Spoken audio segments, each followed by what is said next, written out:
Masih dengan saya Mr. Wahid Nugroho dari Rumah Cerdas Bahasa Inggris.com. Belajar bahasa Inggris dan TOEFL dari nol. Syukur alhamdulillah saya dalam keadaan sehat. Anda yang sedang menonton video saya kali ini juga saya doakan Anda dalam keadaan sehat sehingga kita bisa sama-sama belajar di channel Rumah Cerdas Bahasa Inggris.com ini. Saya ucapkan terima kasih bagi teman-teman yang sudah komen di video-video saya dengan menunjukkan prestasi, dengan mengucapkan terima kasih sir, saya sudah lolos TOEFL-nya dengan nilai sekian, saya sudah keterima di S2 bla bla bla, di S3 bla bla bla. Semoga teman-teman yang lainnya yang belum mencapai skor TOEFL, yang sedang dalam proses belajar,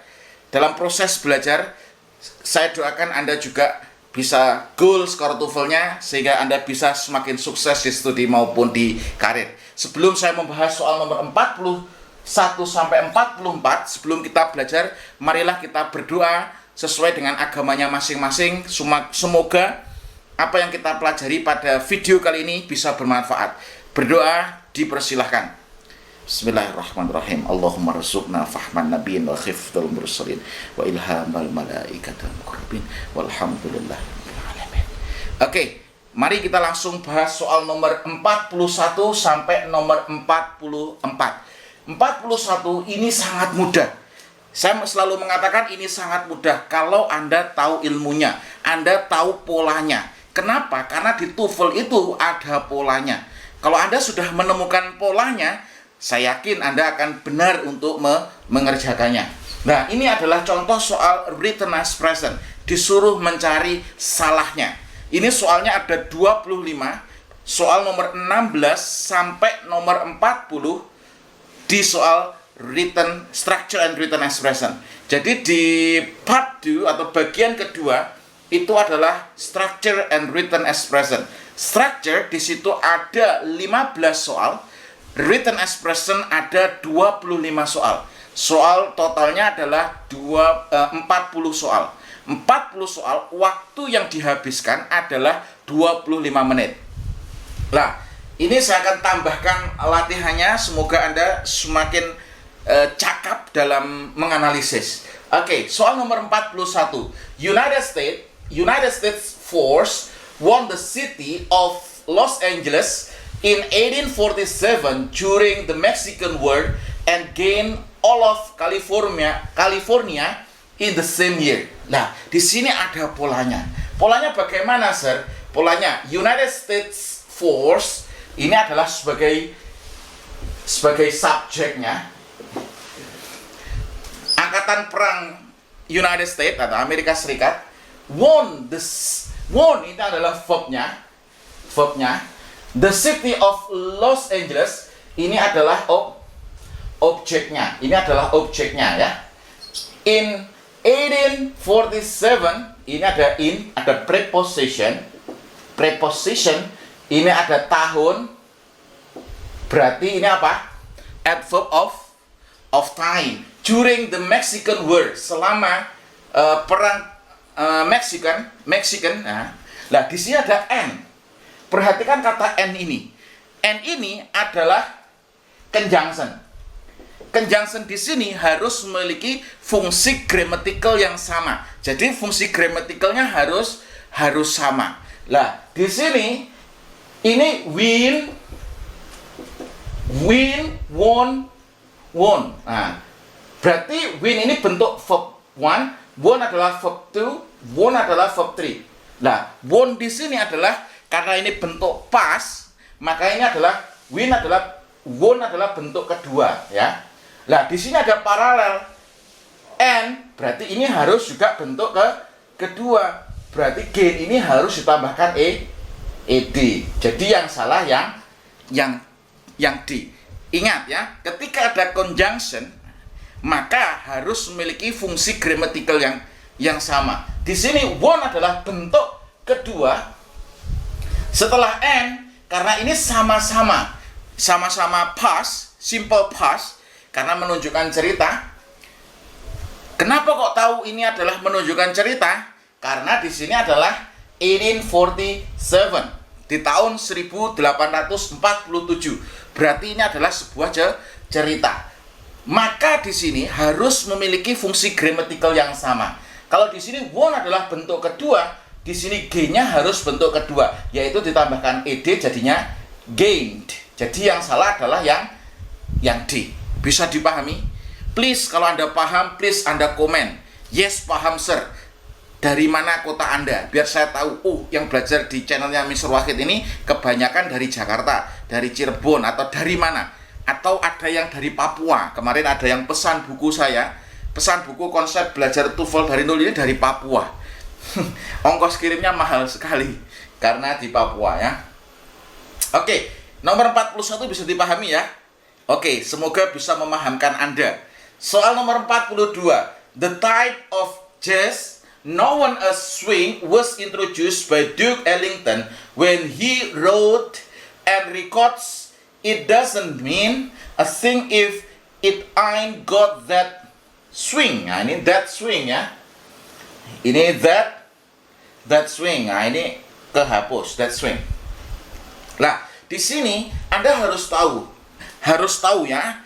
Anda harus tahu. Jadi ketika Anda tes TOEFL ini, saran saya Anda tidak tiba-tiba langsung tes. Sama dengan bunuh diri, teman-teman. Anda tidak persiapan sama sekali, tiba-tiba Anda datang ke, Anda daftar, karena di situ syaratnya adalah harus skor TOEFL 500 mungkin. 500, Anda langsung daftar, Anda langsung tes dengan PD-nya. Anda belum belajar, Anda belum persiapan. Yang terjadi adalah Anda mesti gagal gitu. Jadi bukan TOEFL-nya yang sulit, tapi persiapan Anda yang kurang matang. Nah, di sini Anda harus tahu polanya. Di sini saya bedah pola-polanya ya. The type of jazz. Nah, ini subjeknya, ingat ya, subjeknya ini the type of jazz. Oke. Sepanjang apapun subjeknya, ini perhatikan, ini Anda tulis di kertas Anda ya. Sepanjang apapun subjeknya, yang ditekankan adalah sebelum preposition of. Saya ulangi lagi, jika subjeknya panjang, maka yang ditekankan adalah sebelum preposition of, type. Ini berarti adalah macamnya. Jadi macam musik jazz. Nah, di sini berarti type-nya yang ditekankan. Type-nya ini adalah singular. Singular. Oke. Kemudian the type of jazz, sepanjang apapun subjeknya, yang ditekankan adalah sebelum preposition of. Berarti nanti yang mempengaruhi verbnya adalah type-nya ini, macamnya ini.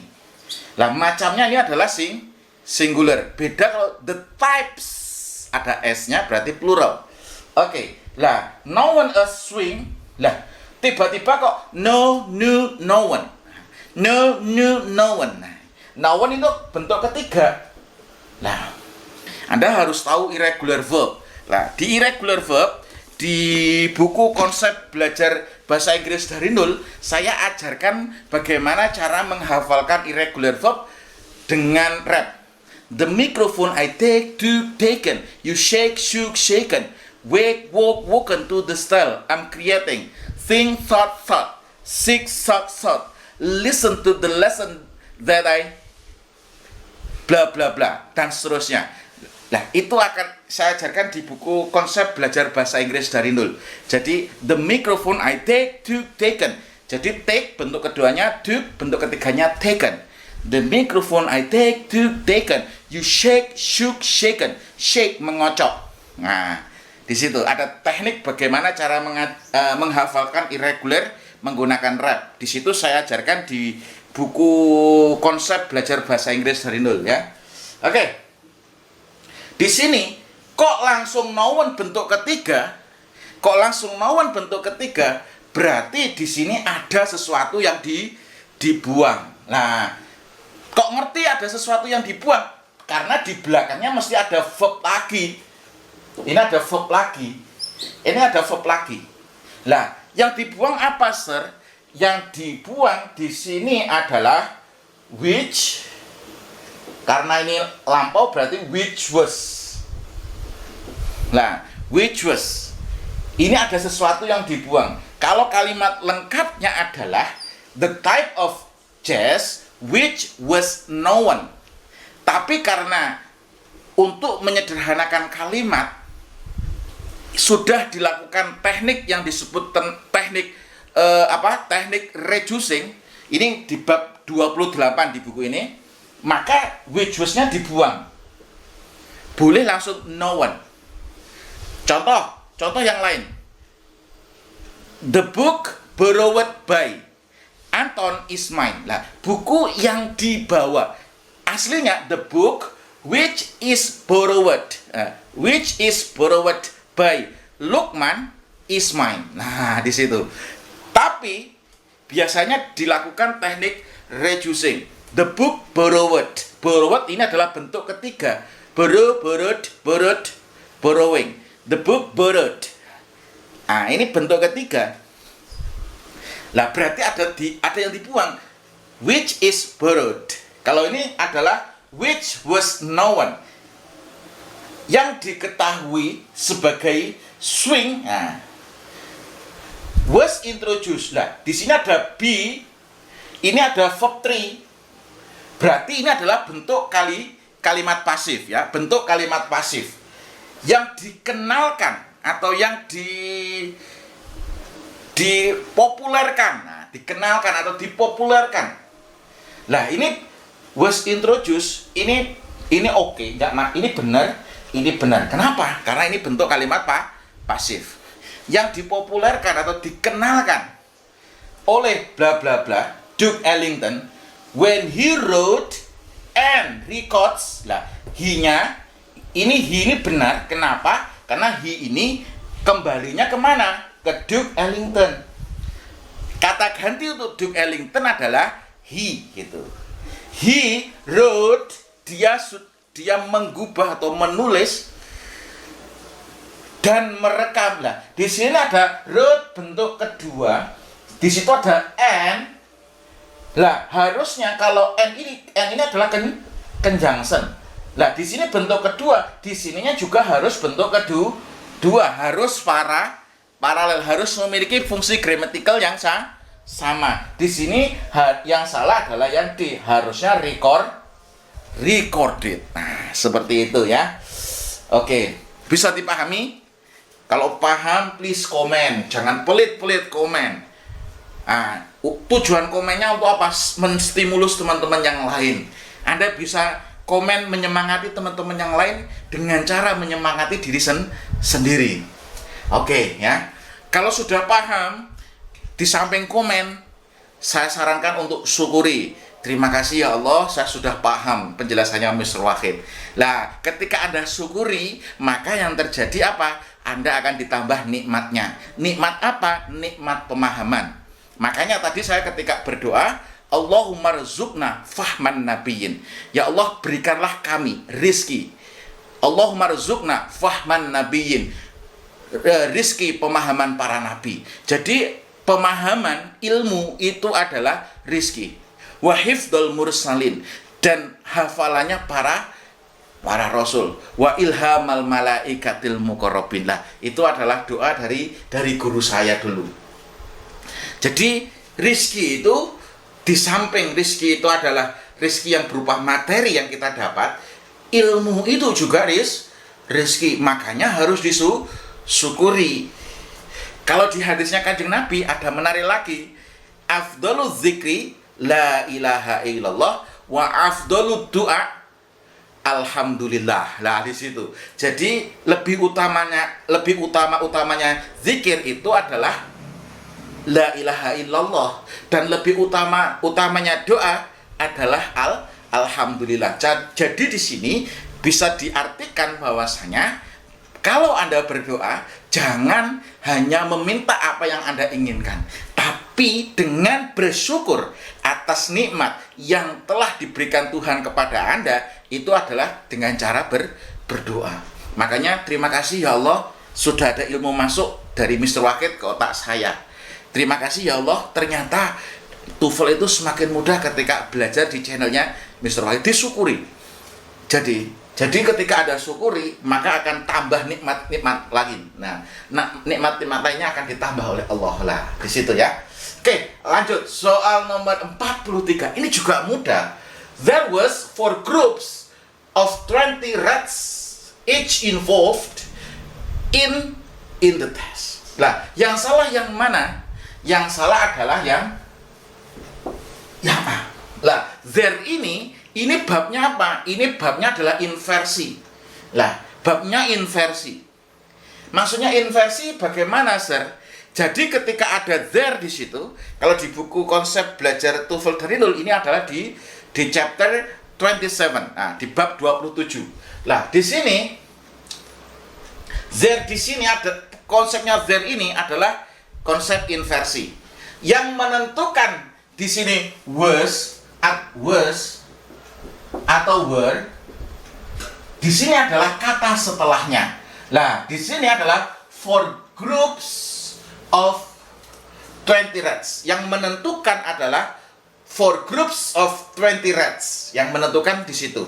Lah, tapi seperti yang saya katakan tadi, sepanjang apapun subjeknya, yang ditekankan adalah sebelum preposition of. Makanya di sini groupsnya ini adalah jamak. Maka di sini nggak boleh was, tapi harusnya pakai were. Oke. There were 4 groups of 20 rats, each involved in the test. Nah, jawabannya adalah yang A. Oke, soal terakhir nomor 44 ya. Each of the nurses report to the opening room when his or her name is called. Nah, di sini kira-kira yang salah yang mana? Ingat ya, ingat.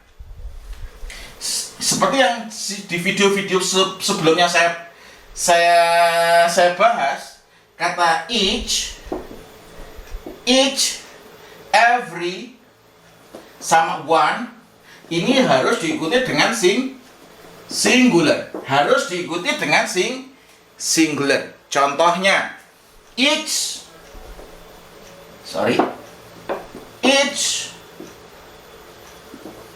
student.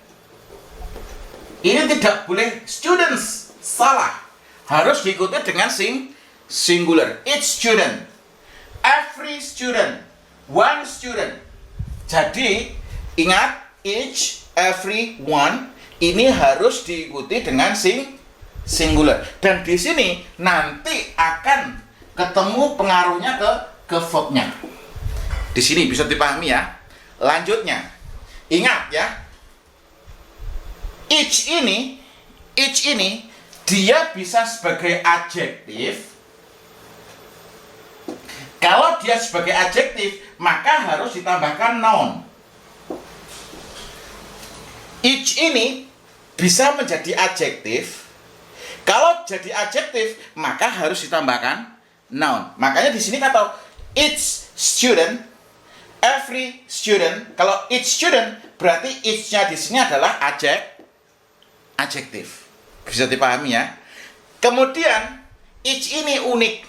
Uniknya apa, Sir? Each ini juga ini bisa jadi adjektif. Nah, each ini bisa jadi pronoun atau kata ganti. Lah, di sini each ini bisa jadi pronoun atau kata ganti. Jadi each ini bisa jadi pronoun atau kata ganti. Ketika each ini jadi pronoun kata ganti, maka dia tidak usah dikasih kata benda. Lah, apa bedanya each sama every? Kalau each ini bisa jadi pronoun, kalau every ini tidak bisa jadi pronoun, makanya every harus diikuti dengan noun. Dan nounnya harus singular. Lah, di kasus ini each of the nurses ini adalah subject. Subject ya. Ini adalah subject. Lah, di sini saya katakan tadi, sepanjang apapun subjeknya, yang ditekankan adalah sebelum preposition of. Jadi sebelum apa? Preposition of. Berarti di sini adalah each-nya. Yang menentukan verb-nya di sini adalah each-nya. Jadi pertanyaannya adalah each di sini adalah sebagai adjektif atau pronoun? Jawab dulu. Each ini sebagai adjektif atau pronoun. Ayo komen. Each adjektif atau pronoun? Each di sini adalah sebagai pronoun. Jadi di sini dia berdiri sendiri tanpa diikuti kata benda. Nah, di sini dia jadi pronoun ya. Lah, tapi sifat dasarnya each ini adalah singular. Makanya verbnya di sini Anda harus lihat. Ini tensesnya apa? Lah, report to the opening room. Lah, di sini adalah simple present. Lah, simple present, ingat subjek simple present apabila she, he, it, maka harus ditambahkan s atau is. Anda harus belajar simple present dulu juga. Jadi di sini Anda basicnya sudah cukup. Jadi kalau Anda langsung tes TOEFL, bahasa Inggris Anda masih levelnya masih basic,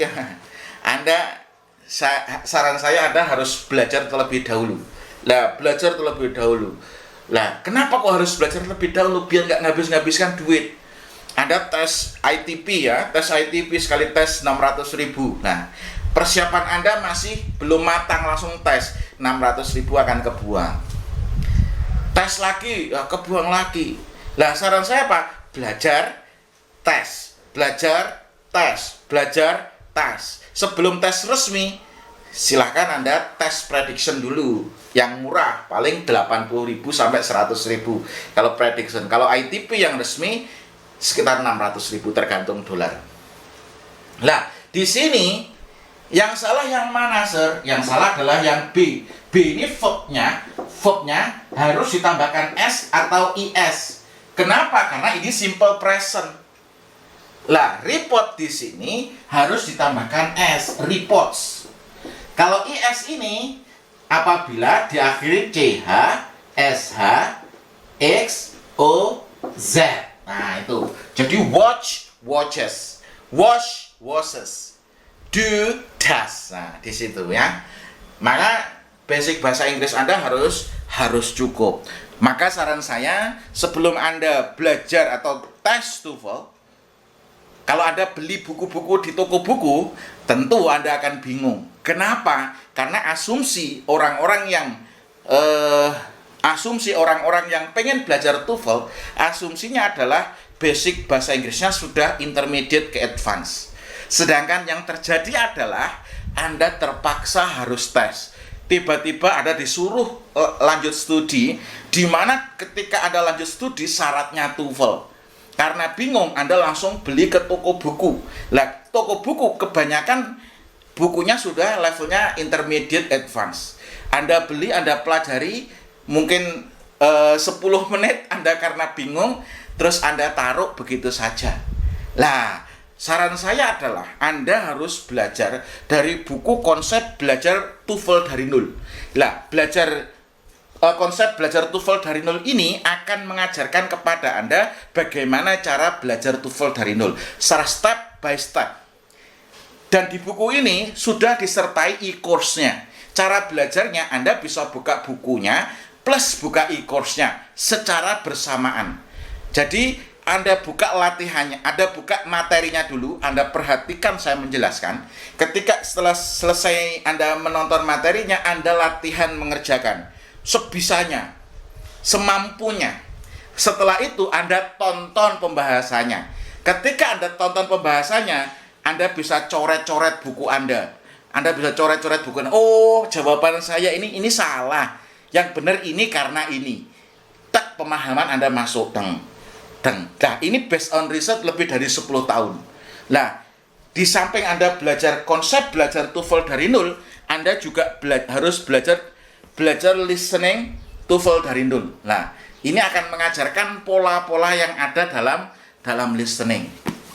Di samping itu, Anda juga harus belajar vocabulary untuk memperkaya kosakata. Kenapa harus memperkaya kosakata? Anda tes bahasa Inggris, kalau kosakata Anda masih minim, Anda akan kesulitan. Maka saran saya adalah Anda belajar konsep belajar TOEFL dari nol dulu, sambil nyicil belajar vocabulary. Targetkan satu harinya kurang lebih 50 kosakata. Satu hari 50 kosakata, satu bulan Anda bisa menghafalkan berarti 50 kali 30 kurang lebih 1.500. 3 bulan Anda sudah menguasai 1.500 kali 3 sama dengan 4.500 kosakata. Ini sangat membantu. Nah, di buku ini juga sudah saya lengkapi 500 verb yang Anda harus hafal ketika Anda pengen ngomong dalam bahasa Inggris ataupun ketika Anda pengen tes TOEFL. 500 verb ini adalah verb dasar yang harus Anda kuasai. Nah, dan buku terbaru saya ini karena banyak teman-teman yang frustasi pindah-pindah kursusan untuk belajar bahasa Inggris, dan akhirnya saya menulis buku konsep belajar bahasa Inggris dari nol. Buku ini sudah saya ajarkan, sebenarnya buku ini sudah saya ajarkan lebih dari 10.000 orang. Dulu bukunya tipis karena belum ada e-course-nya, saya ajarkan langsung. Tapi sekarang sudah ada bukunya dan sudah ada e-course-nya. Dan ini bisa Anda dapatkan di nomor admin Rumah Cerdas Bahasa Inggris. Anda chat admin, Anda pesan sekarang juga. Semoga masih kebagian karena jumlahnya terbatas. Sekian video ini, semoga bermanfaat. Terus belajar, tingkatkan kemampuan, dan saya doakan Anda semakin sukses di studi maupun di karir. Sekian, terima kasih.